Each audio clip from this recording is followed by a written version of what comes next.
Hi everyone! Sa video na to ay ikwento ko sa inyo kung paano nga pa ako nakarating ng Middle East. Kung matatandaan ko, way back 2022 noon, medyo patapos na ata yung pandemic at parang nag-scroll lang ako sa Facebook. Hindi ko naman talaga sineryoso na mag-a-apply ako ng ibang bansa.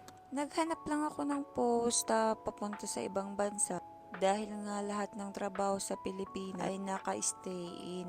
At yun, nag-attend ako ng interview. Actually, online interview lang siya. After kong makapasa sa interview, ay pinapunta na ako sa agency.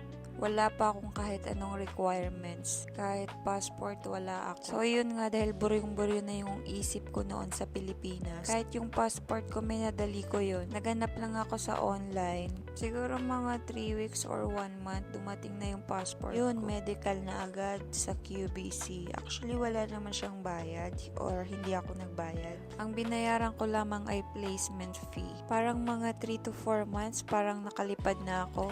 Yung agency ko nga pala, ang pangalan niya ay Efficient Manpower. Sa may bandang UN yun eh, sa likod ng NBI. Hindi ko alam yung exact address. Basta doon sa likod ng NBI yun. Yun, siguro nga yung pag-abroad ay para sa akin nung time na yun. Kumbaga oras ko na.